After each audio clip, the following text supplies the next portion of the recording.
Hello everyone, स्वागत आप सबका रिफ्लेक्स बायोलॉजी क्लासेस में।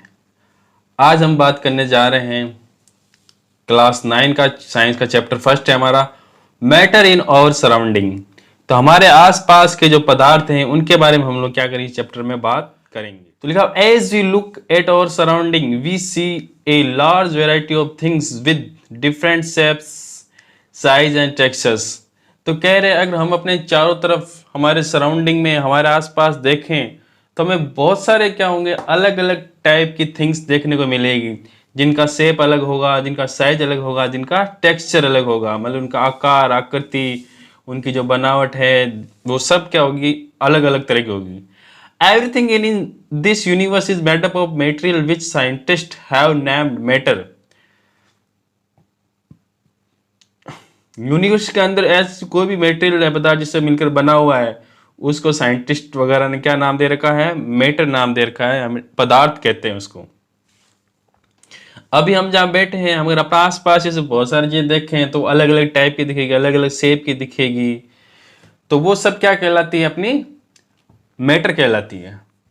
The air we breathe, the food we eat, stones, clouds, stars, plants, and animals, even a small drop of water or a particle of sand, each thing is a matter.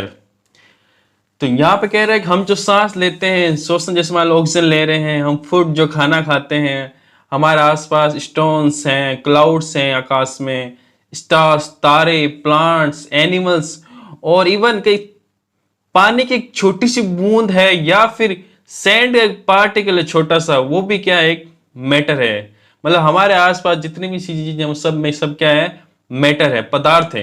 We can also see as we look around that all the things mentioned above occupy space that is volume and have mass. तो कह रहे हम ये simple भी definition हम कह सकते हैं, हमने आसपास चीजें देखते हैं जो भी, वो सब क्या करती है, ऑक्यूपाई स्पेस, मतलब स्थान घेरती है, जगह घेरती है, दैट इज वॉल्यूम। इसका स्थान सिंपल वे में कहते हैं हम लोग, लेकिन एक्चुअल वे में जो साइंस की लैंग्वेज हम अगर कहना चाहते उसको क्या कहेंगे, वॉल्यूम कहेंगे, आयतन कहेंगे। एंड हैव मास, जिसको हम सामान्य भाषा में वेट कहते हैं। तो कोई भी मैटर है उसको क्या करता है, वो ऑक्यूपाई स्पेस ऑक्यूपाई जरूर करेगा, उसका खुद का वॉल्यूम होगा और have mass. Since early times, human beings have been trying to understand their surrounding।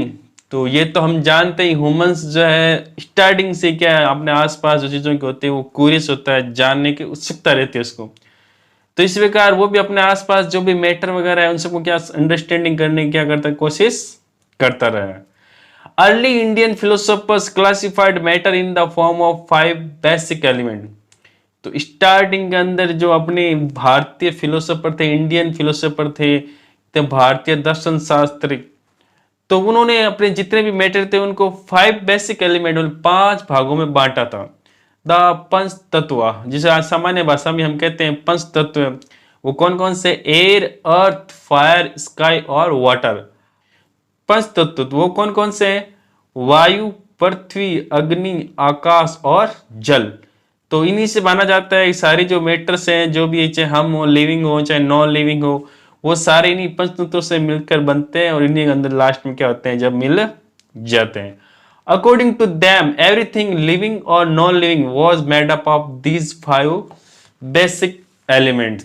तो उनके अनुसार ही हमारे जो इंडियन फिलोसोफर्स थे उनके अनुसार माना जाता है, पुराने जमाने की बात है, कि चाहे लिविंग हो चाहे नॉन लिविंग हो, वो इन्हीं से मिलकर बना था। Ancient Greek philosophers had arrived at a similar classification of matter। तो इसी प्रकार जो ग्रीक फिलोसोफर्स हैं वो भी क्या है, इसी प्रकार की थ्योरी पर, इसी क्लासिफिकेशन पर क्या वो पहुंचे थे, या उनका ऐसा मानना था। तो वो तो हो गए फिलोसोफर। अब हम बात करते हैं आजकल साइंटिस्ट। और हम लोग ये जानते हैं जब साइंस में बात होती है तो वहां पर सिर्फ हम लोग सिर्फ अपने कुछ थॉट या विचार नहीं दे सकते, उसके साथ साथ हमें क्या करना पड़ता है, एक प्रूफ, उसको एक्सपेरिमेंटल के थ्रू भी प्रूव करना पड़ता है। Modern day scientist have evolved 2 types of classification of matter based on their physical properties and chemical nature. तो आजकल जो साइंटिस्ट हैं वो क्या हो गए, थोड़े डेवलप हो गए हैं, समझदार हो गए हैं, हमें हर चीज नॉलेज बढ़ गए, हमारे पास टेक्निक ज्यादा हो गई है। तो हमने मैटर को 2 भागों में, 2 टाइप्स में क्या किया, क्लासिफाई किया है। किसके आधार पर, उनकी प्रॉपर्टी के आधार पर। कौन सी, एक फिजिकल प्रॉपर्टी और एक chemical properties.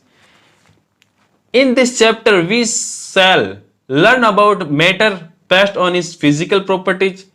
Chemical aspects of matter will be taken up in a subsequent chapters.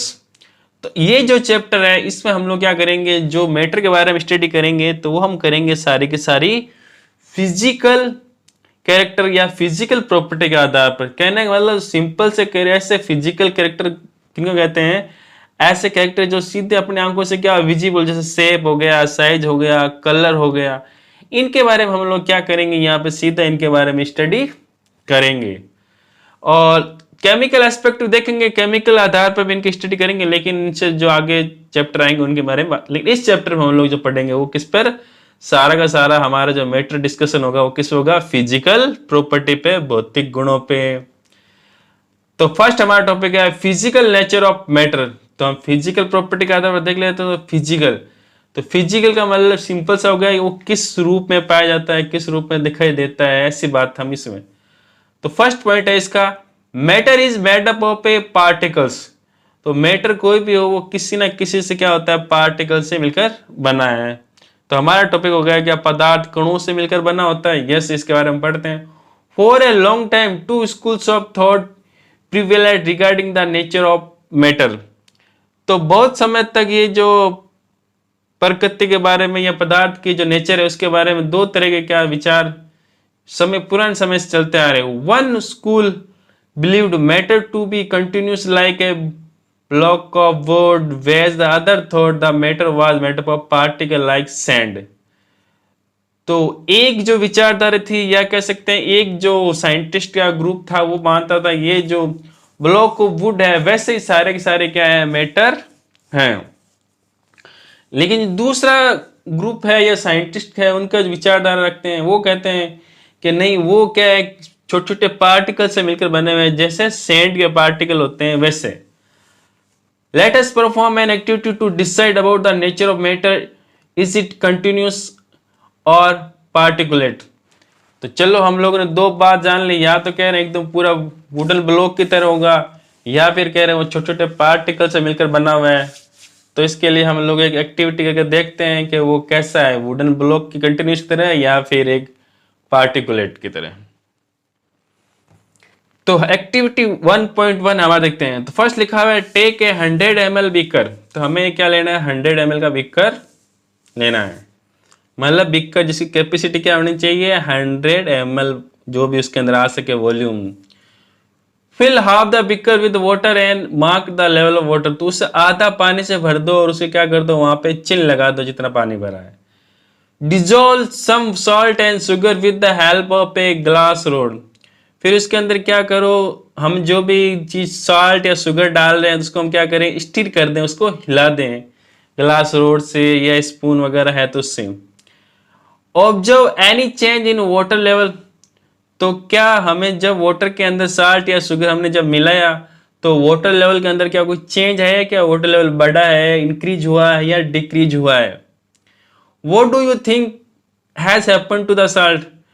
और अब देखो जब हमने स्टीर करना स्टार्ट किया वाटर के अंदर, तो जब स्टार्टिंग में तो हमें जो साल्ट या शुगर के पार्टिकल वगैरह वो थे क्या हमें दिखाई दे रहे थे, शो कर रहे थे, लेकिन धीरे धीरे वो क्या हो जाते हैं, वहां पे डिसिपेयर हो जाते हैं, एक तरह से गायब हो जाते हैं। कहने का मतलब वो हमें दिखाई नहीं देते वहां पे। वेयर डज इट डिसिपेयर, तो वो कहाँ गायब हो गए। Does the level of water change, क्या वाटर लेवल चेंज हुआ। अब देखते हैं इसका रिजल्ट क्या है। In order to answer these questions, we need to use the idea that matter is made up of particles. अगर हम इन सब का सवालों का जवाब देना है कि वो साल्ट या शुगर के पार्टिकल कहाँ गायब हुए, क्या वाटर लेवल चेंज हुआ या नहीं हुआ, तो हमें क्या मानना पड़ेगा, मैटर है वो किससे बना हुआ है, छोटे छोटे कणों से मिलकर बना हुआ है, छोटे छोटे पार्टिकल से मिलकर बना है। What was there in the spoon, salt और शुगर। तो कह रहे हैं क्या हुआ उस साल्ट और शुगर का। This is illustrated in figure 1.1। जैसा हमारा ये एक्टिविटी है वो 1.1 का डायग्राम यहाँ पे बना हुआ है। तो ये सिंपल सा है, अगर पार्टिकल ग्रुप मानते हैं तो पार्टिकल क्या करते हैं, जो स्मॉल पार्टिकल होते हैं वो अपने से बड़े पार्टिकल के बीच में जो स्पेस होता है उनके बीच में जाके क्या हो जाते हैं, वहां पे सेटल डाउन हो जाते हैं, यहाँ पे सेट हो जाते हैं। इसीलिए हमें क्या होता है, शुगर या साल्ट के जो पार्टिकल होते हैं वो हमें दिखाई नहीं देते हैं। अगला टॉपिक है हमारा, how small are these particles of matter. तो ये कह रहा है कि जो हमने ये तो पता एक्टिविटी से हमें 1.1 से एक्टिविटी समझ आ रहा है कि हाँ ये पार्टिकल से मिलकर बना हुआ है कोई मैटर है, तभी तो छोटे छोटे पार्टिकल होते हैं, दूसरे पार्टिकल बीच में क्या हो जाते हैं, फंस जाते हैं या ट्रैप हो जाते हैं। तब कह रहे हैं कितने छोटे हो सकते हैं पार्टिकल, जो है उनका साइज कितना छोटा हो सकता है, कितने स्मॉल हो सकते हैं। तो इसके लिए एक्टिविटी 1.2 करते हैं हम लोग। टेक 2-3 क्रिस्टल्स ऑफ पोटेशियम पर magnet and dissolve them in 100 ml of water. तो यहाँ पे बीकर लो, उसके अंदर 100 ml वाटर डाल दो और उसके अंदर क्या कर दो, पोटेशियम पर मैग्नेट KMnO3 KMnO4 के 2-3 क्रिस्टल क्या उसके अंदर डाल देते हैं। Take out approximately 100 ml of this solution and put into 90 ml of clear water. तो उसमें से 10 ml जो भी हमने सॉल्यूशन बनाया उसमें से 10 ml क्या सॉल्यूशन बाहर ले लो और उसको क्या कर दो, 90 ml वाले जो प्योर वाटर है शुद्ध उसके अंदर क्या कर दो, उनको उसके अंदर डाल दो। Keep diluting the solution like this 5 to 8 times।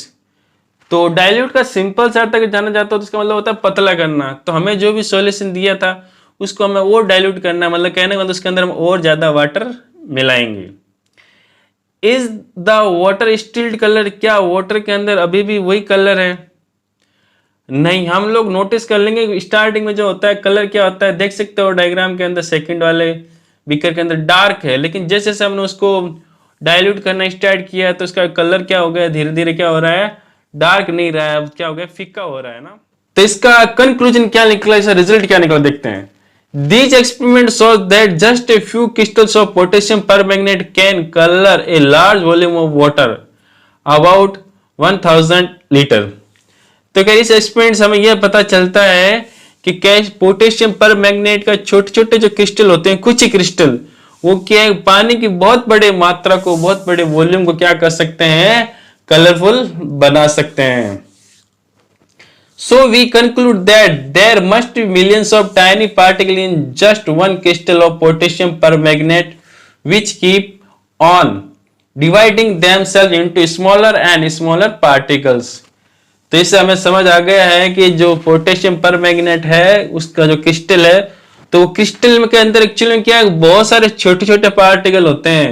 तो वो क्या होते हैं, जब पानी के अंदर हम डिसोल्व करते हैं, घोलते हैं, तो वो क्या हो जाते हैं, टुकड़ों में टूटने लग जाते हैं, टुकड़े टूटते टूटते और छोटे छोटे जितने पार्टिकल हो सकते हैं उनमें टूटते जाते हैं और पूरे वाटर को क्या कर देते हैं, कलर दे देते हैं।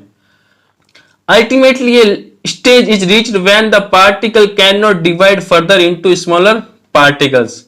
तो कह रहे एक अंतिम समय एक ऐसी अवस्था आती है कि पार्टिकल होते हैं अपने आप को और ज्यादा डिवाइड नहीं कर पाते हैं स्मॉल पार्टिकल के अंदर। The same activity can be done using 2 ml of Dettol instead of potassium permanganate. The smell can be detected even on repeated dilution।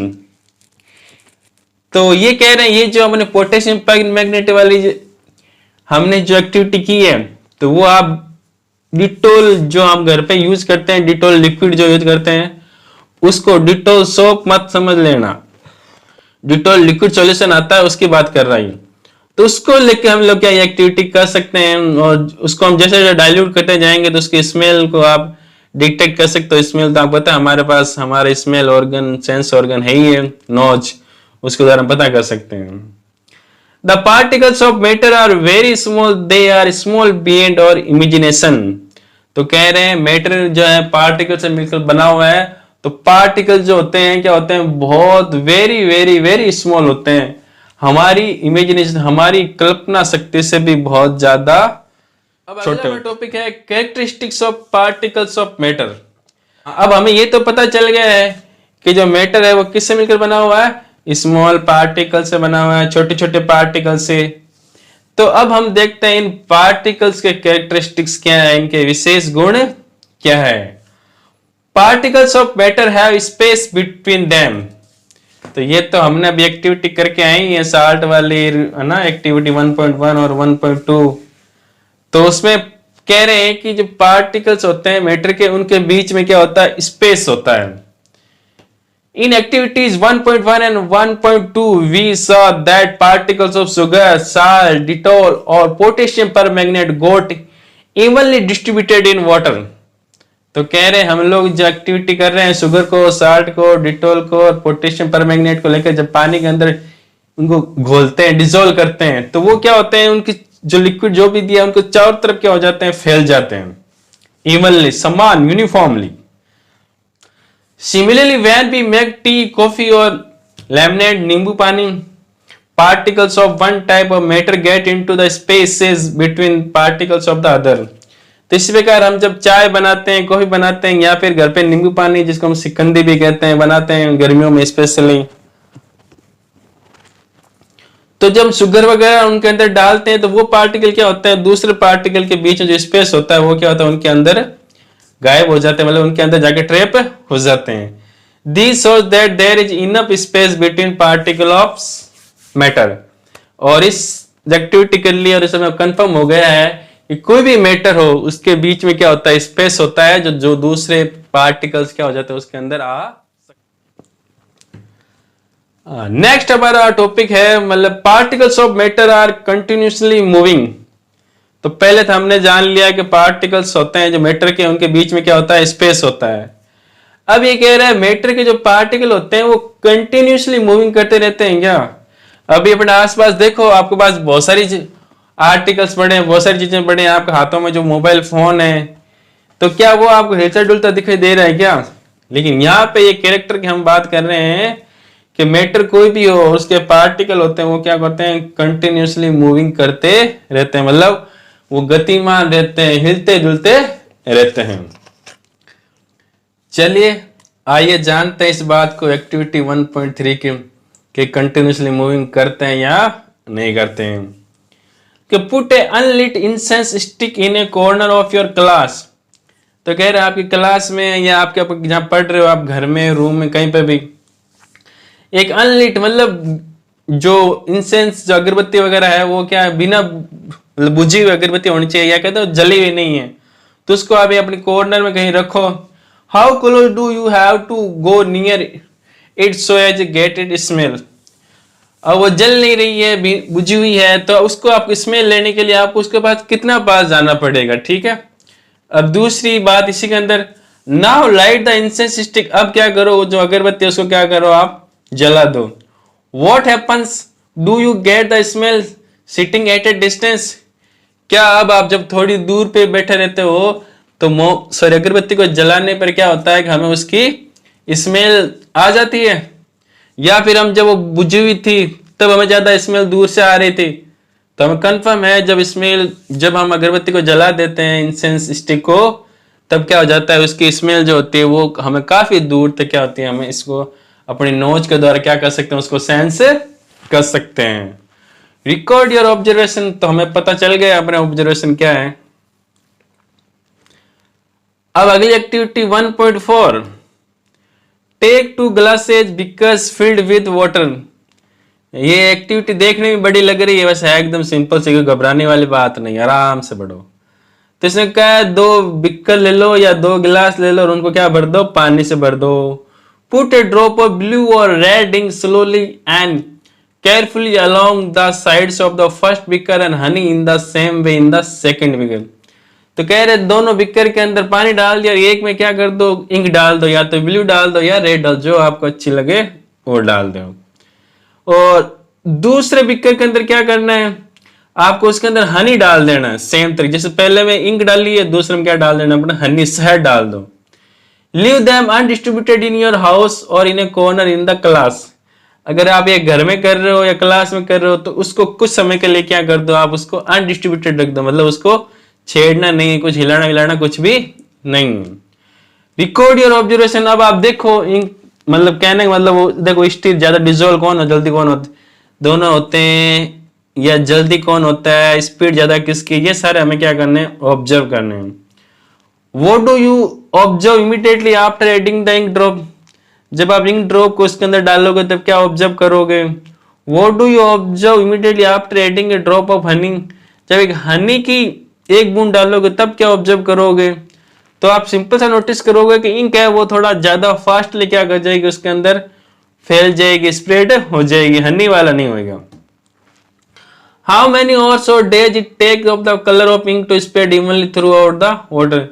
तो कह रहे हैं बताओ जो इंक फैली है बीकर के वाटर के अंदर, तो वो कितने घंटे या कितने दिन लेगी पूरे बीकर के अंदर फैलने के लिए।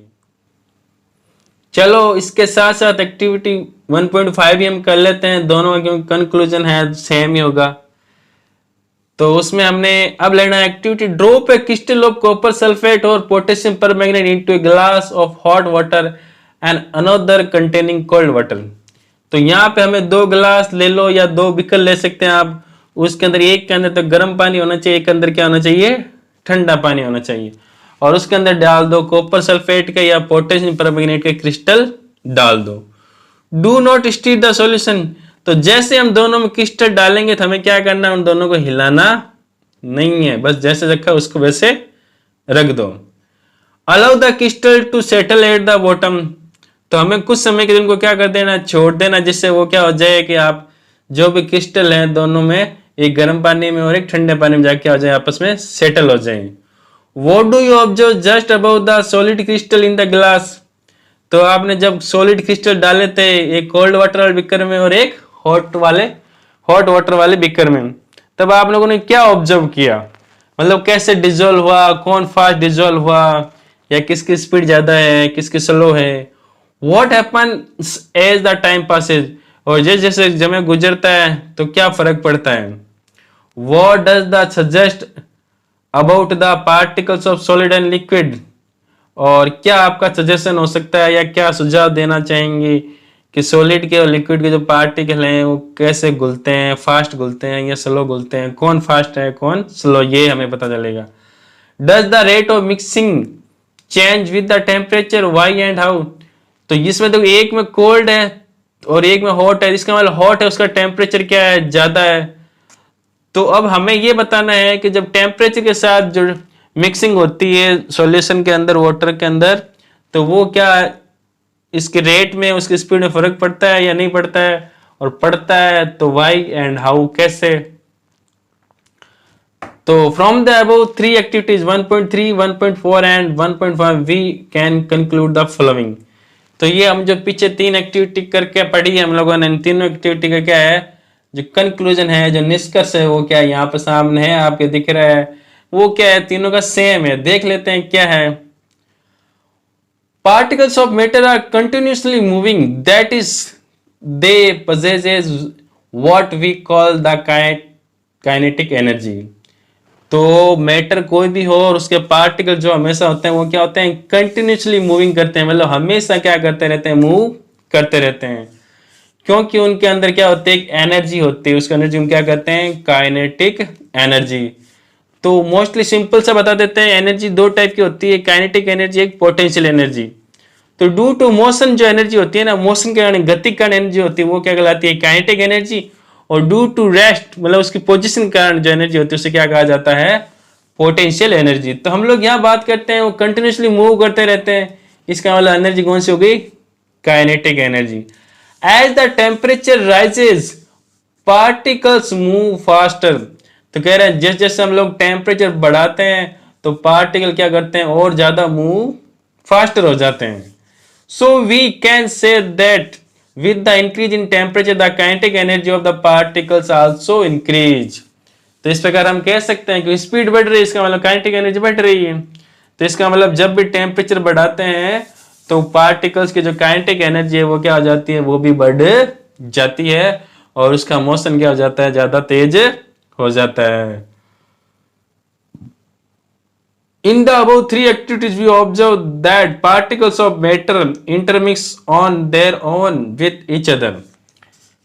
तो इस प्रकार हम लोग जान चुके हैं कि जो पार्टिकल्स हैं ऑटोमेटिक मूवेबल हैं, और वो क्या करते हैं, एक दूसरे के साथ क्या कर लेते हैं, इंटरमिक्स हो जाते हैं, एक दूसरे के साथ मिल जाते हैं।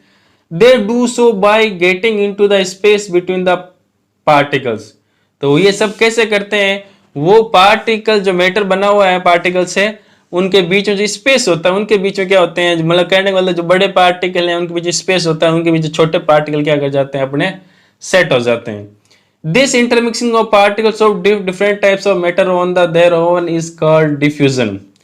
तो ये जो अपने आप एक दूसरे के अंदर पार्टिकल मिलते हैं, तो इस प्रोसेस को कहा जाता है diffusion. We also observe that on heating diffusion becomes faster. तो हम लोग ये भी अब जान चुके हैं या देख चुके हैं कि जितना ज्यादा कोई चीज हॉट होती है, टेम्परेचर बढ़ाया जाता है, गर्म किया जाता है, तो उसका डिफ्यूजन भी क्या हो जाता है, ज्यादा फास्ट हो जाता है। वाई डज दिस हैपन, क्यों हो जाता है कि हम लोग अभी जान के आए हैं, क्योंकि जो काइनेटिक एनर्जी है वो पार्टिकल्स की बढ़ जाती है, तो काइनेटिक एनर्जी बढ़ेगी तो अपने बेटे क्या होगा, उसका डिफ्यूजन ज्यादा होगा। अगली प्रॉपर्टी है इसकी, particles of matter attract each other. क्या पार्टिकल जो होते हैं मैटर के, वो एक दूसरे क्या करते हैं, अट्रैक्ट करते हैं, क्या आकर्षित करते हैं। तो चलिए एक्चुअली एक्टिविटी 1.6 देखते हैं। Play the game in the field, make 4 groups and 4 human chains as suggested. ओहो, आपका फेवरेट काम बता दिया इन्होंने ना, प्ले दिस गेम, गेम खेलो। तो उसने कहा है कि आपको 4 ग्रुप बनाने हैं और ह्यूमन चेन बनानी है, जैसा आपको सजेशन दिया गया है, क्योंकि उसके आधार पे अपना रिजल्ट आएगा, बात करेंगे इसमें। तो first group should hold each other from the back and lock arms like Bihu dancer. तो ये देखो फोटो आपको दिख रही होगा, इसमें जो 5 गर्ल्स है वो एक बिहू डांसर्स है, मतलब बिहू एक डांस है असम का। तो उसमें जब डांस करते हैं तो क्या करते हैं, एक दूसरे को पीछे से अपनी जो कमर है उसमें हाथ डाल के दूसरे क्या कर लेते हैं वहां पे, और लॉक कर देते हैं, और फिर इनको साथ साथ में ये डांस करते हैं। अब ये तो हो गया पहला ग्रुप, ऐसा बनाना है, ठीक है ना, बिहू डांसर की तरह। दूसरा group, the second group should hold hands to form a human chain. तो दूसरे ग्रुप में क्या करना है कि ह्यूमन चेन जब बनेगी तो उसमें क्या करना है कि ह्यूमन के हाथ पकड़ लेगा, इंसान के हाथ पकड़ लेगा। अब the third group should form A chain by touching each other with only finger tips. और कह रहे तीसरा जो ग्रुप बनाएंगे उसमें भी ह्यूमन चेन बनानी है, लेकिन इस बार सिर्फ और सिर्फ ह्यूमन चेन बनाते हो, फिंगर टच करनी है दूसरे की, और आपको ग्रुप बनाना है। Now the fourth group of students should run around and try to break 3 human chains one by one into as many small groups as possible। तो जब एक ब्यू डांसर वाला कमर में हाथ डाल के और एक हाथ को हाथ पकड़ के और एक सिर्फ फिंगर की उंगलियां टच के 3 ग्रुप बने हुए हैं, तो चौथा ग्रुप जो है ना वो क्या करेगा, जाके इन ग्रुपों को तोड़ेगा। जितना ज्यादा छोटा ग्रुप में तोड़ सकता है, जितना इन सबको अलग कर सकता है उसमें। तो देखते हैं कौन सा ग्रुप अच्छे से टूटेगा, कौन सा मुश्किल से टूटेगा। तो अगला क्वेश्चन है इसमें, which group was the easiest to break and why. तो कह रहे हैं कौन से ग्रुप का आप आसानी से तोड़ सकते हो, तो हमें पता है जो फिंगर से फिंगर टच करेगा वो ह्यूमन चेन को हम आसानी से तोड़ सकते हैं। और क्यों, क्योंकि उनके बीच में अट्रैक्शन क्या है, कम है। If we consider each student as a particle of matter, then in which group the particles held each other with the maximum force। तो अगर कह रहे हम स्टूडेंट को सबको पार्टिकल मान लें, तो बताओ कौन सा ग्रुप है जिनके अंदर सबसे मैक्सिमम फोर्स एक दूसरे को होल्ड करके रखते हैं, एक दूसरे को पकड़ के रखा हुआ है। तो वो आपको पता ही है, देखो फोटो जो दिख रहा है ब्यू डांसर्स वाला वही है, क्योंकि यहाँ सबसे ज्यादा जो पास में नजदीक एक दूसरे के बैक में हाथ डाल के पकड़ा हुआ है, तो सबसे ज्यादा अट्रैक्शन ये रहेगा, सबसे अच्छे से मैक्सिमम फोर्स के द्वारा, मतलब सबसे ज्यादा जोर किसी ग्रुप को तोड़ने में आएगा इन तीनों में से, तो ये जो बिहू डांसर्स वाला ग्रुप है इसको तोड़ने में जोर आएगा। क्यों, क्योंकि यहाँ पे अट्रैक्शन ज्यादा है। कहने का मतलब होगा जितना ज्यादा अट्रैक्शन होगा उतना ही ज्यादा क्या होगा, उस पार्टिकल्स को, उस मैटर को क्या होगा, तोड़ना मुश्किल होगा। 1.7 देख लेते हैं, सिंपल सी है। Take a iron nail, a piece of chalk and a rubber band. तो कह रहे एक आयरन नेल ले लो, लोहे के कील, एक पीस ऑफ चौक, एक चौक का टुकड़ा ले लो, और एक रबर बैंड ले लो। Try breaking them by hammering, cutting और स्ट्रेचिंग। तो कह रहे अब हमको क्या करना है, तोड़ना है, चाहे आप उसको हैमर से तोड़ो या कटिंग करके तोड़ो या स्ट्रेच खींच के, कैसे भी आपकी इच्छा है। In which of the above 3 substance do you think the particles are held together with greater force. तो सबसे ज्यादा तोड़ने में मुश्किल किसको होगा? सिंपल सा पता है, आयरन नेल। तो आयरन नेल के, इसका मतलब आयरन नेल के जो पार्टिकल हैं वो एक दूसरे से क्या हुआ, बहुत ज्यादा ताकत से, बहुत ज्यादा ग्रेटर फोर्स से क्या हुआ, आपस में कनेक्ट हैं। एक्टिविटी 1.8 देखते हैं। Open a water tap, try breaking the stream of water with your fingers. तो कह रहे हैं कि नल को ऑन करो, चालू करो, जैसे फोटो में आपको दिख रहा है वैसे पानी आना चाहिए, और फिर अपने क्या करो, अपनी फिंगर्स, उसकी जो धारा आ रही है नीचे स्ट्रीम आ रही है, उसको क्या करो, कट करने की कोशिश करो। Were you able to cut the stream of water. तो जैसे हम उसको अंगुली डालते हैं तो अंगुली अंदर से निकल जाती है, लेकिन धारा तो वैसे कंटिन्यू चलती है। तो क्या आप उसको कट करने में एबल हो, क्या सक्षम हो? What could be the reason behind the stream of water remaining together. तो हमने बार बार अंगुली डाल लिया, 4-5 अंगुली, अपने पाम को भी बीच में डाल के देख लो, वो टूटते नहीं है, कट नहीं होते स्ट्रीम। तो क्यों नहीं होते? सिंपल सा कारण हम पढ़ के आ चुके हैं कि आप मैटर के जो पार्टिकल्स होते हैं एक दूसरे को क्या करते हैं, अट्रैक्ट करते हैं, तो एक दूसरे को बंधे हुए रहते हैं। The above 3 activities 1.6, 1.7 and 1.8 suggest that particles of matter have force acting between them. This force keeps the particles together. The strength of the force of attraction varies from one kind of matter to another. This activities हमें पता चल गया, activity मतलब 3 activity 1.6, 1.7 और 1.8 से, कि matter के जो पार्टिकल होते हैं वो क्या करते हैं, एक दूसरे को क्या करते हैं, अट्रैक्ट करते हैं, मतलब उनके बीच में क्या लगता है, फोर्स लगता है, जिससे वो क्या होता है, एक दूसरे के साथ बंधे हुए रहते हैं, पार्टिकल्स टुगेदर रहते हैं। और अब ये जो स्ट्रेंथ है फोर्स की, वो अलग अलग पार्टिकल्स के अंदर क्या हो सकती है, मतलब अलग अलग मैटर के पार्टिकल है उनके अंदर क्या हो सकती है, अलग अलग हो सकती है, किसी में ज्यादा हो सकती है, किसी में कम हो सकती है। ये तो हो गए थे हमारे कैरेक्टर ऑफ मैटर्स या characters of particles of matter. अब हम बात करते हैं स्टेट्स ऑफ मैटर। तो हमने जान ली उनके कैरेक्टर के, हाँ उनके बीच में स्पेस होता है, एक दूसरे को अट्रैक्ट करते हैं, कंटिन्यूसली मूविंग होते हैं। अब हम देखते हैं स्टेट्स ऑफ मैटर, मैटर की अवस्थाएं, मतलब हमें मैटर वो किस किस फॉर्म में मिल सकता है। Observe different types of matter around you, what are the it different states.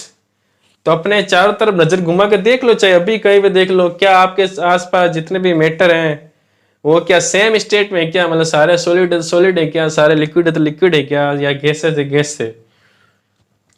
We can see that matter around us exists in 3 different states: solid, liquid and gas. तो हम देखते हैं कि हमारे आसपास जितने भी मैटर हैं वो 3 स्टेट में मिलते हैं: solid, liquid and gas. These states of matter arise due to the variation in the characteristics of the particles of matter. तो ये जो वेरिएशन आ रहा है ना, कि मतलब कोई सॉलिड है, कोई लिक्विड है, वो गैस है, वो सारा का सारा कमाल किसका है, पार्टिकल के जो कैरेक्टर है ना, मैटर जिससे बना हुआ है पार्टिकल, तो पार्टिकल के जो गुण होते हैं, कैरेक्टर होते हैं, उस पर डिपेंड करता है कि वो जो मैटर है सॉलिड होगा, लिक्विड होगा या गैस होगा। Now let us study about the properties of these 3 states of matter in detail. तो अब हम क्या करते हैं, इन तीनों जो स्टेट्स है ना, सॉलिड, लिक्विड और गैस, इनके बारे में हम क्या पढ़ेंगे, हम डिटेल से पढ़ेंगे, खूब सारी एक्टिविटी करते जाएंगे और एक एक स्टेट है उसका क्या करेंगे हम लोग पूरी तरह से डिटेल में अच्छे से समझ आएंगे। चलिए आइए हम देखते हैं एक्टिविटी 1.9। दिखने में बड़ी है, घबराना मत, जो छोटी सी है कोई बात, बस पार्टिकल के नाम ही ज्यादा लिखे हुए हैं इसके अंदर। तो इसमें लिखा हुआ है कलेक्ट द फॉलोइंग आर्टिकल्स। अब कुछ आर्टिकल्स अब कलेक्ट करने हैं, इकट्ठे करने हैं। ए पेन जैसे भी तो आपके पास है ही है, ए बुक वो भी आपके पास है, ए नीडल घर पे अपने मिल जाती है सुई, and a piece of thread और एक धागे का टुकड़ा। Sketch the shape of the above articles in your notebook by moving a pencil around them. तो ये जो हमने पेन, बुक, नीडल और थ्रेड लिए, उनके क्या करो, सबको एक अपने कॉपी के अंदर क्या इनके स्केच बनाओ सभी के। Do all these have defined shape, distinct boundaries and fixed volume. क्या इन सब की हम देखते हैं एक डेफिनेट शेप है क्या, एक निश्चित शेप है, डिस्टिंक्ट बाउंड्रीज है क्या, इनकी बाउंड्री फिक्स है क्या, एंड ए फिक्स्ड वॉल्यूम, और उनका वॉल्यूम भी क्या है, फिक्स है क्या। What happens if they are hammered, pulled or dropped. तो ये जो पेन, बुक, नीडल है, इनको अगर मान लो हथौड़े से या पुल खींचा जाए या बार बार नीचे गिराया जाए, ड्रॉप किया जाए, तो इन पे कोई इफेक्ट पड़ेगा क्या, कुछ होगा क्या। Are these capable of diffusing into each other, क्या ये सब एक दूसरे के अंदर मिक्स हो सकते हैं क्या, जब इनको हम साथ में रखें या एक दूसरे के साथ भिड़ाएं, टकराएं। Try compressing them by applying force, और उनके ऊपर हम फोर्स लगाओ और उसको कंप्रेस करो। कंप्रेस करने का मतलब है उनको जितना हो सके उनके पार्टिकल है उनके पास में दबा दो, कहने का मतलब। Are you able to compress them, तो क्या आप उन सबको कंप्रेस करने में, दबाने में क्या वो सफल हुए। तो देखते हैं इसका क्या result. All the above are example of solids, तो ये तो हमें पता ही है, ऊपर जितनी भी चीजें हमने पढ़ी है, pen, book, needle, piece of thread, ये सब क्या है, सॉलिड है। We can observe that all these have a definite shape, distinct boundaries and fixed volumes, that is have negligible compressibility. तो कह रहे हैं ये जो सॉलिड पार्टिकल होते हैं तो उनकी एक, अब जब सबके कैरेक्टर होते हैं, तो सॉलिड पार्टिकल के भी कैरेक्टर्स हैं।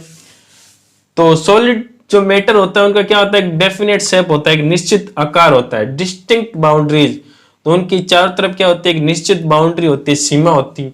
एंड फिक्स्ड वॉल्यूम, और उनका वॉल्यूम हमेशा क्या रहता है, फिक्स रहता है। That is have negligible compressibility, और उनकी जो कंप्रेसिबिलिटी लेवल, उनको हम दबा नहीं सकते आराम से। अगर किसी में मोस्टली मिलता नहीं है लेकिन मिलेगा, तो किसी में बहुत कम, नेग्लिजिबल, नहीं के बराबर। Solids have a tendency to maintain their shape when subjected to outside force. तो ये सॉलिड की एक बड़ी विशेषता है कि उनके ऊपर कोई बाहर से जब फोर्स लगाया जाता है तो वो कोशिश करते हैं, या उनका नेचर है कि अपने शेप को हमेशा क्या रखते हैं, वो बनाए हुए रखते हैं। Solids may break under force but it's difficult to change their shape so they are rigid. तो कैसे वैसे सॉलिड का मान लो बहुत ज्यादा फोर्स लगाया जाए तो टूट सकते हैं, लेकिन उनका जो शेप होता है कि वो हमेशा क्या होता है, डिफिकल्ट होता है चेंज करना, इसीलिए वो क्या होते हैं, रिजिड होते हैं, कठोर होते हैं। तो ये एक्टिविटी की, उसके बाद हमने कहा है कि इसके बारे में बात कर लेते हैं। एक्टिविटी 1.9 की, तो उसका रिजल्ट देख लेते हैं। What about A rubber band, can it change its shape on stretching, it is a solid. अब एक रबर बैंड है, उसको स्ट्रेच करो, खींचो आप, क्या उसका शेप चेंज हो जाएगा क्या।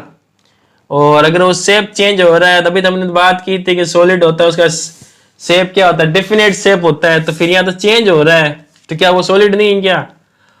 What about sugar and salt, when kept in different jar this takes the shape of the jar, are they solid. अभी हमने बोला था कि सॉलिड होता है, उनका एक वॉल्यूम होता है, वो भी फिक्स होता है, मतलब वो जिस वॉल्यूम में एक बार वॉल्यूम आ जाता है हमेशा। लेकिन देखो शुगर और साल्ट है, अपने घर में हम लोग यूज करते ही हैं, तो जैसे हम जार में, जैसे बर्तन में डालते हैं उसके अनुसार सेट हो जाते हैं ना, तो फिर इनका वॉल्यूम फिक्स कहाँ हुआ है ना। तो ये भी एक क्या, फिर तो शुगर और साल्ट क्या सॉलिड नहीं है क्या। व्हाट अबाउट स्पंज, तो आपने स्पंज वगैरह देखा ही है, सोफा वगैरह में जो यूज करते हैं। It is a solid yet we are able to compress it, Y.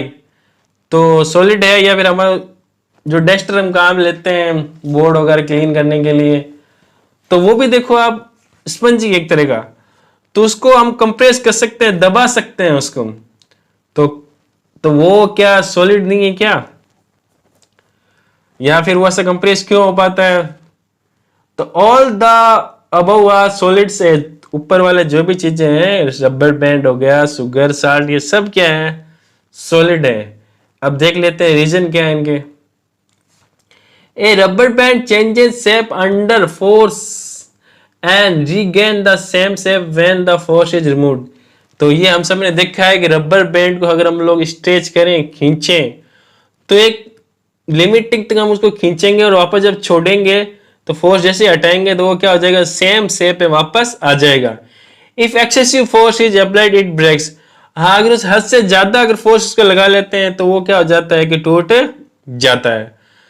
The shape of each individual sugar or salt crystal remains fixed whether we take in our hand, put in it a plate or in a jar. तो अभी हमने सुगरोज salt की बात की, तो सुगरोज salt हम देखते हैं छोटे छोटे कणों के रूप में हमें दिखाई देते हैं, तो उन कणों को या पार्टिकल क्या कहते हैं, क्रिस्टल कहा जाता है। तो सुगरोज साल्ट जार के अनुसार या प्लेट के अनुसार अपना शेप चेंज जरूर करते हैं, लेकिन वो जो एक्चुअल में जो क्रिस्टल है उनका कोई शेप नहीं होता, वो हमेशा क्या रहते हैं, क्रिस्टल हमेशा फिक्स रहते हैं। A sponge has minute holes in which air is trapped. When we press it, the air is expelled out and we are able to compress this. तो स्पंज के अंदर क्या होते हैं, बहुत सारे छोटे छोटे होल्स होते हैं, उनके अंदर हवा क्या हो जाती है, कैद हो जाती है, ट्रैप हो जाती है।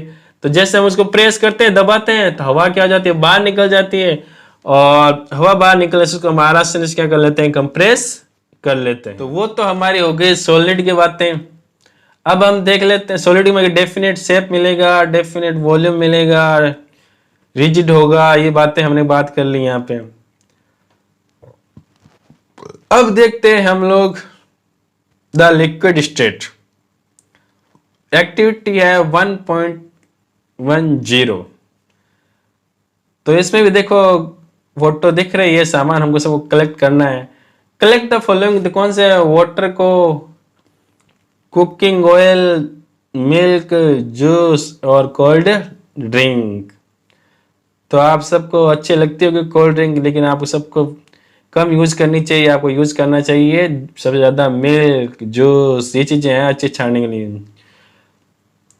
अब बी पॉइंट में क्या लिखा है, कंटेनर्स ऑफ डिफरेंट शेप्स, और अलग अलग शेप के क्या लो, कुछ बर्तन लेके आ जाओ, कंटेनर लेके आओ। पुट है 50 ml mark on this container using A measuring cylinder from the laboratory. तो लेबोरेटरी से एक मापक ले लो सिलेंडर, जिसमें क्या हो 50 ml, इन चारों को हम क्या भरना है, वाटर को और कुकिंग ऑयल को और मिल्क को और जूस को और ये कोल्ड ड्रिंक है, उनको सबको 50 ml क्या भर भर के उनके अंदर अलग अलग टाइप के जो बर्तन उनके अंदर डालना है। What will happen if these liquids are spilt on the floor? तो क्या होगा जब ये लिक्विड है वो अगर मान लो फ्लोर पे क्या हो जाए, फ्लो होने लग जाए या नीचे गिर जाए। Measure 50 ml of any one liquid and transfer into different container one by one। तो कह रहे हैं 50 ml कोई भी लिक्विड ले लो और उसको क्या करो, अलग अलग कंटेनर के अंदर क्या करो, ट्रांसफर करो। पहले जैसे मान लो ग्लास में डाल दिया, फिर बोतल में डाल दिया, वैसे।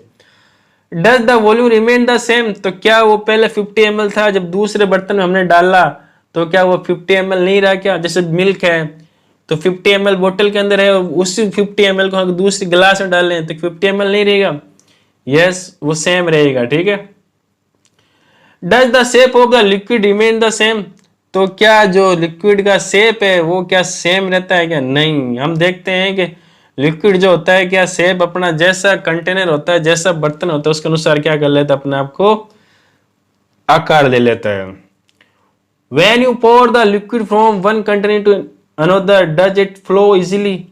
जब कह रहे हैं आप एक कंटेनर से, एक बर्तन से दूसरे बर्तन के अंदर जब लिक्विड को उड़ेलते हो, पोर करते हो, तो क्या वो इजीली फ्लो होता है, आराम से बहता है क्या? यस वो बहता है। अब इसका कंक्लूजन देखते हैं। We observe that liquid have no fixed shape but have a fixed volume. तो अभी हमने देख लिया था कि इनका जो शेप है वो फिक्स नहीं होगा। शेप तो क्या हो जाएगा, अकॉर्डिंग टू जो कंटेनर है, जैसा बर्तन होगा उसके अनुसार क्या कर लेंगे वो शेप, लेकिन वॉल्यूम क्या रहेगा, फिक्स रहेगा। वॉल्यूम का मतलब इनकी जो मात्रा है, जैसे अभी हम बात की थी ना 50 ml मिल्क लो, उसको पहले बोतल में डालो, फिर उसको गिलास में डालो, या फिर अदर कोई मान लो बॉल है उसके अंदर डाल दो, तो वो रहेगा तो सेम ही। गिलास में डालो चाहे बोतल में डालो, किसी डालो, तो 50 ml तो 50 ml ही रहना। इसका मतलब वॉल्यूम तो क्या रहेगा, फिक्स, लेकिन शेप है अकॉर्डिंग टू जो कंटेनर है उसके अनुसार क्या हो जाएगा, सेट हो जाएगा। They take up the shape of the container in which they are kept. तो लिक्विड की एक क्वालिटी है, ये विशेषता हो गई कि जैसा कंटेनर होता है उसके अनुसार वो क्या कर लेते हैं, अपना शेप ले लेते हैं। Liquids flow and change shape, so they are not rigid but can called fluid। तो लिक्विड क्या है, फ्लो हो सकता है, अपना शेप उसका बर्तन के अनुसार चेंज होता ही है, उसको इसलिए हम रिजिड नहीं कह सकते, उसको कठोर नहीं कह सकते, ड्रिड नहीं कह सकते, but can be called fluid. तो उसको हम क्या कहेंगे, फ्लूइड कहेंगे, तरल कहेंगे, क्योंकि वो बहता है। Refer to activities 1.4 and 1.5 where we saw that solid and liquid can diffuse into liquids. तो अभी हमने जो एक्टिविटीज की है वो क्रिस्टल वगैरह जो वाटर के अंदर डालते हैं तो देखते हैं कि सॉलिड क्रिस्टल हैं वो वाटर के अंदर क्या हो जाते हैं, एक दूसरे के अंदर मिक्स हो जाते हैं, डिफ्यूज हो जाते हैं। कहने का मतलब the gases from the atmosphere diffuse and dissolve in water. तो हमारे आसपास इन्वायरमेंट में एटमोस्फेयर के अंदर बहुत सारी गैसें हैं, वो क्या होती है, वाटर के अंदर डिसॉल्व हो जाती हैं।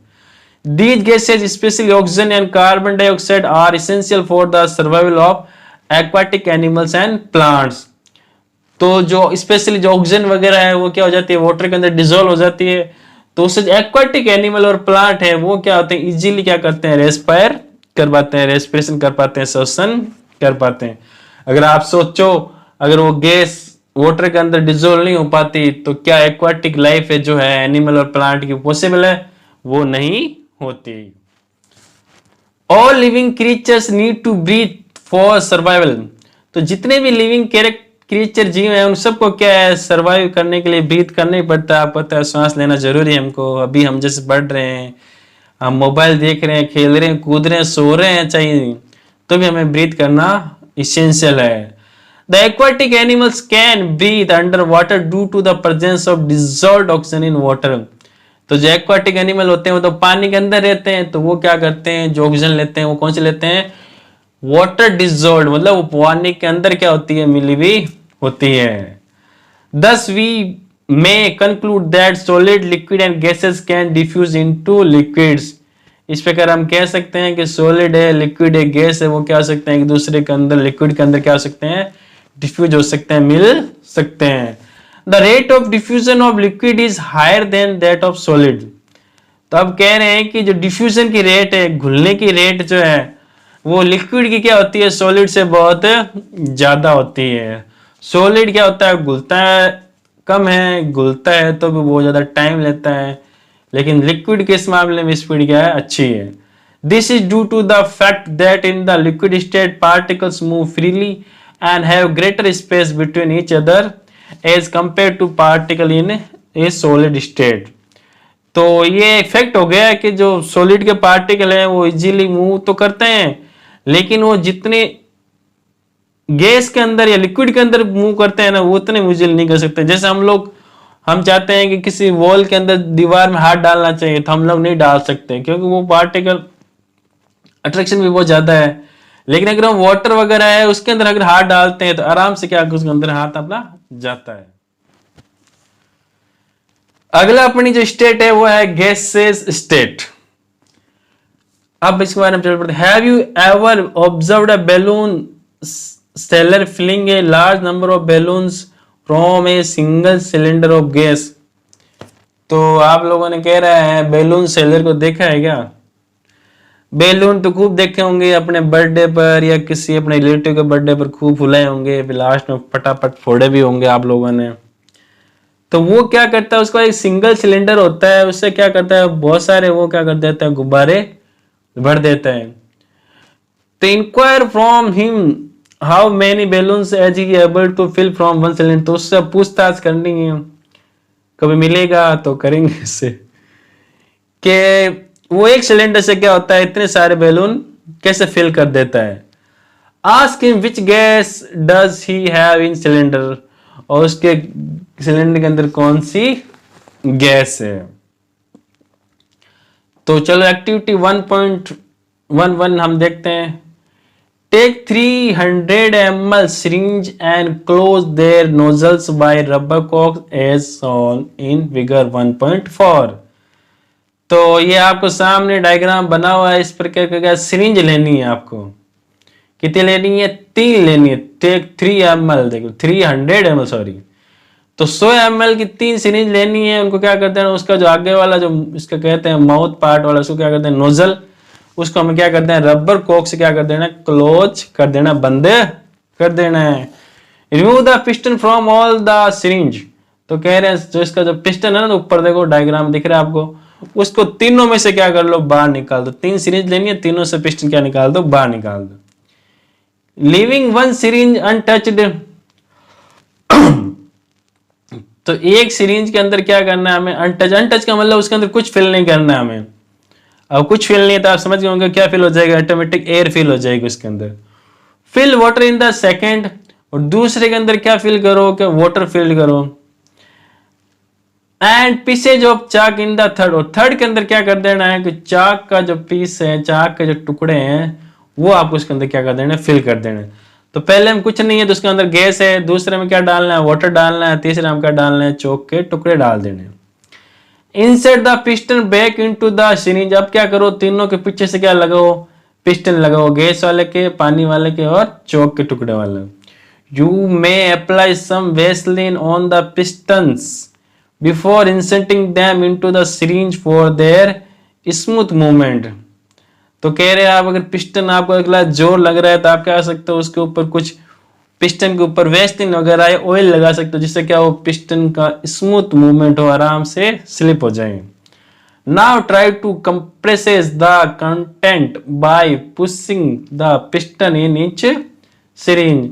अब कह रहे हैं आप जो भी कंटेंट अंदर है, हवा है, पानी है, चौंक वाला जो टुकड़े हैं, उनको क्या करो, सब पर दबाओ और ट्राई करो कंप्रेस करने का। तो व्हाट डू यू ऑब्जर्व, तुम क्या ऑब्जर्व करते हो, in which case was the piston easily pushed in. तो कह रहे कौन से केस के अंदर पिस्टन इजीली पुश हो जाता है, तो हमें पता है एयर वाले में क्या हो जाएगा, इजीली पुश से हो जाएगा। What do you infer from your observe, अब तुम्हें इस ऑब्जर्वेशन से तुम्हें क्या पता चल रहा है, बताओ क्या जानने की कोशिश करोगे कि तुमने अनुमान क्या लगाया है कि देख क्या लेते हैं हम लोगों ने क्या अनुमान लगाया है, क्या ऑब्जर्वेशन किया है। We have observed that gases are highly compressible as compare to solid and liquid. तो अब हम लोगों ने जान लिया है कि जब भी कंप्रेस करेंगे तो सबसे ज्यादा कंप्रेस करेंगे वो किसको कर सकते हैं, गैस को। सिंपल सा रूल है, आपको पता ही है, गैस के पार्टिकल क्या होते हैं, बहुत ज्यादा दूर दूर होते हैं। तो दूर दूर होते हैं उनको ही तो पास में लाया जा सकता है। जैसे एक टेबल पर दो बच्चे एकदम पास पास में बैठे हैं और उनको हम कहेंगे और पास में हो, तो नहीं आ सकते क्योंकि वो पहले से ऑलरेडी पास में है। तो सॉलिड में वही बात होती है। लेकिन अगर एक बच्चा दूसरे कॉर्नर बैठा है, एक इधर लेफ्ट वाला, एक राइट वाला कॉर्नर बैठा है, फिर उनको कहेंगे पास में हो, हाँ, तो उनके बीच में पास क्यों गैप होता है। तो सेम बात एयर में है। तो एयर के पार्टिकल के बीच में क्या होता है, बहुत ज्यादा गैप होता है। इसका मतलब सबसे ज्यादा कंप्रेसिबल जो है मैटर है, कौन सी स्टेट है, वो हमारी गैसेज स्टेट है। द लिक्विड पेट्रोलियम गैस, तो एलपीजी, कई बार एग्जाम पूछा जाता है full form. The liquefied petroleum gas, LPG के फुल फॉर्म में आप ध्यान रखें। Cylinder that we get in our home for cooking और the oxygen supply to the hospital in cylinder is compressed gas. तो हमारे घरों में एलपीजी काम आती है, इस प्रकार ऑक्सीजन, जैसे आजकल आप अगर ये देख रहे हो इन दिनों कोरोना का जो चल रहा है तांडव, तो ऑक्सीजन की सप्लाई बहुत ज्यादा नीड है ऑक्सीजन। तो उसको भी हम क्या करते हैं, कंप्रेस करके भरते हैं, मतलब उसको दबा देते हैं, तो उससे क्या था, कम जगह पे ज्यादा गैस आ जाती है। Compressed natural gas CNG is used as fuel these days in vehicles. तो हमारी जो कंप्रेस्ड नेचुरल गैस है सीएनजी, वो भी हम लोग जो ऑटोमोबाइल्स है, हमारी गाड़ियां वगैरह, उसके अंदर काम में लेते हैं। तो वो भी कैसे बन जाती है, compress due to its high compressibility large volume of gas can be compressed into a small cylinder and transport easily. तो इसी कारण क्या हो जाता है, कंप्रेस कर पाते हैं तो छोटे से सिलेंडर के अंदर क्या हो जाती है, बहुत ज्यादा गैस भरी जा सकती है और इजीली क्या हो सकती है, ट्रांसपोर्ट की जा सकती है, एक जगह से दूसरी जगह भेजी जा सकती है। We come to know of what is being cooked in the kitchen without even entering there. अब हम जान गए हैं कि हम किचन में घुसे बिना ही जान सकते हैं। अगर बाहर वाले रूम में या अपने किचन के आसपास बैठे हैं तो पता चल जाता है किचन के अंदर क्या बन रहा है। By the smell that reaches our nostrils, जो हमारी नासा छिद्र है ना, नाक के आगे दो छिद्र नॉस्ट्रिल्स, वहां तक स्मेल पहुंचती है, उसके कारण हम क्या जान पाते हैं। How does this smell reach अस, तो वो हमारे पास कैसे पहुंचती है। The particle of the aroma of food mix with the particle of air spread from the kitchen reach us and even farther away. तो ये जो फूड की जो अरोमा है मतलब सुगंध जो आती है, वो क्या कर जाती है, डिफ्यूज हो जाती है, मतलब डिफ्यूजन प्रोसेस के द्वारा क्या हो जाती है, फैल जाती है। पहले किचन से फैलती है, किचन से फिर बाहर में, हम जहाँ बैठे हैं दूर, या और उससे ज़्यादा भी दूर। कई बार ऐसा होता है पड़ोसी के घर में कुछ अच्छा बन रहा होता है, नेबर का, है ना, हमें पता चल जाता है। तो किसे पता चलता है, वो सारा खेल स्मेल का है। The smell of hot cooked food reaches us in a seconds. Compare this with the rate of diffusion of solid and liquids. तो जो गर्म खाना होता है, हॉट कुक्ड फूड होता है, उसकी स्मेल क्या हो जाती है, हमारा सेकंडों में पहुंच जाती है। कंपेयर में किसकी, जो सॉलिड और लिक्विड जो होते हैं उसकी कंपेयर, मतलब कहने का मतलब जो हॉट कुक्ड फूड है वो गैसेज पार्टिकल होते हैं, तो वो हमारे पास इजीली क्या हो जाते हैं, स्प्रेड हो जाते हैं, और हमें आराम से स्मेल आ जाती है। Due to high speed of particles and large space between them, gases show the property of diffusing very fast into other gases. तो इससे हमें पता चल गया है कि गैस के पार्टिकल होते हैं, उनके बीच में क्या होता है, बहुत ज़्यादा स्पेस होता है, और उनकी स्पीड भी क्या होती है, ज़्यादा होती है, क्योंकि पार्टिकल दूर दूर हैं तो उनके बीच में आराम से मूवमेंट हो जाता है, तो स्पीड बढ़ जाती है इनकी। तो इसके कारण वो क्या हो जाता है, डिफ्यूज होने का मतलब उनका फैलने का जो प्रोसेस है वो भी क्या होता है, वेरी फास्ट दूसरी गैस के अंदर। अगर in gaseous state the particles move about randomly at high speed. Due to this random movement the particles hit each other and also the walls of container. तो अब ये कह रहे हैं गैसेज के अंदर बहुत ज्यादा क्या आ गई, मतलब कहने वाला काइनेटिक एनर्जी बहुत ज्यादा आ गई है, तो ये क्या करते हैं, बहुत ज्यादा हाई स्पीड से क्या कर लेते हैं, मूव करते हैं इधर से उधर। और जिस ये कंटेनर के अंदर होते हैं, जिस बर्तन के अंदर, उसके वॉल से भी क्या करते हैं, खूब सारी इनकी टक्कर होती है। The pressure extended by the gas is because of the pros extended by gas particle per unit area on the walls of the container. तो गैसेस के द्वारा जो पर यूनिट एरिया पे जो वॉल से प्रेशर लगता है ना, उसको क्या कहा जाता है, फोर्स, प्रेशर। तो पर यूनिट एरिया पे जो भी वॉल्स पे प्रेशर फोर्स लगा है उसको हम क्या कहते हैं, प्रेशर कहा जाता है। कहने का मतलब प्रेशर एक तरह का फोर्स ही है, लेकिन उसको क्या कहते हैं, पर यूनिट एरिया पे जो लग रहा है फोर्स, वो क्या हो गया अपना, प्रेशर।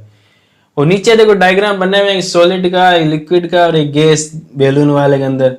और यहाँ पे राइट साइड में बता रखा है कि गैस के पार्टिकल ए में देखो, ए में आप देखो सॉलिड के पार्टिकल पास में, बी के थोड़े और दूर हैं, और सी में गैस के और ज्यादा दूर। इसका मतलब गैस के पार्टिकल दूर दूर होते हैं। तो ये आपका लेसन का कुछ टॉपिक कंप्लीट हुआ। इसका सेकंड पार्ट अगले वीडियो में पढ़ेंगे। तो आपकी कोई भी क्वेरी, कोई भी जिज्ञासा हो तो कमेंट बॉक्स में जरूर लिखें। आपका कोई भी वैल्यूएबल सजेशन हो तो वो भी हमें कमेंट बॉक्स में जरूर बताएं। Thank you for watching. God bless you. Have a nice day.